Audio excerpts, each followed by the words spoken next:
September 2 വിശുദ്ധ ബ്രൊക്കാർഡ്. ഏലിയാസിന്റെ കാലം മുതൽ ഇസ്രായേലിലെ കർമ്മല മലയിൽ സന്യാസികൾ ജീവിച്ചിരുന്നു. ദൈവമാതാവ് കുറെ കാലം അവരുടെ കൂടെ വസിക്കുകയുണ്ടായെന്ന് ഐതിഹ്യമുണ്ട്. കുരിശു യുദ്ധകാലത്ത് പാരീസ് സർവകലാശാലയിൽ നിന്ന് സമർത്ഥമായി ബിരുദമെടുത്ത ബെർത്തോൾഡ് എന്ന ഫ്രഞ്ചുകാരൻ കാർമലിലെ സന്യാസികളുടെ കൂട്ടത്തിൽ ചേർന്ന് അവിടെ ഉണ്ടായിരുന്ന ഫ്രഞ്ച് സന്യാസികളുടെ പ്രിയോറായി. 1195 അദ്ദേഹം മരിച്ചു. അദ്ദേഹത്തിന്റെ പിൻഗാമിയാണ് വിശുദ്ധ ബ്രൊക്കാർഡ്. വിവിധ രാജ്യങ്ങളിലും വംശങ്ങളിലും നിന്നുള്ള സന്യാസിമാരെ കർമ്മല മാതാവിന്റെ മേലങ്കിക്കു കീഴിൽ തന്റെ സൗഹാർദ്ദപരമായ സമീപനത്തിലൂടെ ബ്രൊക്കാർഡ് സ്തുത്യർഹമാംവിധം നയിച്ചു. കർമ്മല സഭയുടെ 3ാമത്തെ പ്രിയോർ ജനറലായിരുന്ന വിശുദ്ധ ബ്രൊക്കാർഡും ഫ്രഞ്ചുകാരനായിരുന്നു. അദ്ദേഹം വിശുദ്ധ ഗ്രന്ഥപഠനത്തിൽ നൈപുണ്യമുള്ള വ്യക്തിയായിരുന്നു. വിശുദ്ധ ബ്രൊക്കാർഡിന്റെ അപേക്ഷ പ്രകാരം ജെറുസലേം പാത്രിയാർക്കീസായിരുന്ന വിശുദ്ധ ആൽബർട്ട് മൗണ്ട് കാർമലിലെ ഫ്രാങ്കിഷ് സന്യാസികൾക്ക് ഒരു നിയമസംഹിത എഴുതിക്കൊടുത്തു. 1195 സ്ഥാപിതമായ ഈ നിയമമനുസരിച്ചാണ് കർമ്മലീത്ത സഭ പാശ്ചാത്യ രാജ്യങ്ങളിൽ വികസിച്ചത്. വിശുദ്ധ ബ്രൊക്കാർഡിന്റെ ശാന്തപ്രകൃതി മുഹമ്മദീയർക്ക് വളരെ ഇഷ്ടപ്പെട്ടു. അതിനാൽ വിശുദ്ധ ബ്രൊക്കാർഡ് മുഹമ്മദീയരുടെ ഒരു മിത്രമായിരുന്നു. വിശുദ്ധ ബ്രൊക്കാർഡിന്റെ 36 വർഷത്തെ ഭരണത്തിനിടയ്ക്ക് കർമ്മലീത്ത സഭ യൂറോപ്പിൽ അസൂയാവഹമാംവിധം വളർന്നു. വിശുദ്ധ സൈമൺ സ്റ്റോക്ക്, കുരിശിന്റെ വിശുദ്ധ യോഹന്നാൻ, ആവിലായിലെ വിശുദ്ധ ത്രേസ്യ, വിശുദ്ധ കൊച്ചു ത്രേസ്യ, തെരേസ മാർഗ്രറ്റ്, വിശുദ്ധ ഈഡിത്ത് സ്റ്റൈൻ, മറിയം മഗ്ദലൻ ദേ പാസി മുതലായ വിശുദ്ധരെ ഈ സഭ തിരുസഭയ്ക്ക് കാഴ്ചവെച്ചു. വിചിന്തനം.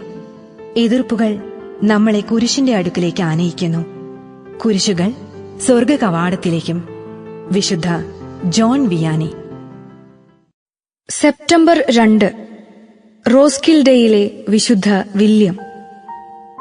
ഇംഗ്ലണ്ടിന്റെയും ഡെൻമാർക്കിന്റെയും ഭരണാധികാരിയായിരുന്ന കന്യൂട്ട് രാജാവിന്റെ ചാപ്ലിനായിരുന്നു ഫാദർ വില്യം. ഒരിക്കൽ അദ്ദേഹം രാജാവിന്റെ കൂടെ ഡെൻമാർക്കിൽ പോയപ്പോൾ അവിടുത്തെ ജനങ്ങളുടെ അന്ധവിശ്വാസവും വിഗ്രഹാരാധനയും കണ്ട് അസ്വസ്ഥനായി. തന്നിമിത്തം അവിടെ താമസിച്ച് ക്രിസ്തുവിനെ പ്രഘോഷിക്കുവാൻ നിശ്ചയിച്ചു. രാജാവ് അദ്ദേഹത്തെ മെത്രാനാക്കാൻ ശുപാർശ ചെയ്യുകയും ചെയ്തു. അങ്ങനെ ഫാദർ വില്യം സീലാൻഡ് എന്ന ദ്വീപിലെ റോസ്കിൽഡെ നഗരത്തിലെ മെത്രാനായി. മെത്രാനച്ചന്റെ പ്രധാന പരിശ്രമം സ്ഥലത്തെ രാജാവായിരുന്ന സ്വെയിൽ എസ്ത്രീഡ്സനെ മാനസാന്തരപ്പെടുത്തുകയായിരുന്നു. വിചാരണ കൂടാതെ സ്വെയിൻ പലരെയും ദൈവാലയ പരിസരങ്ങളിൽ വെച്ച് വധിച്ചിട്ടുണ്ടായിരുന്നു. പശ്ചാത്താപം കൊണ്ട് കരങ്ങളെ ശുചീകരിക്കാതെ ദൈവാലയത്തിൽ കടക്കരുതെന്ന് അംശവടി കയ്യിൽ പിടിച്ച് മെത്രാനച്ചൻ രാജാവിനോട് പറഞ്ഞു.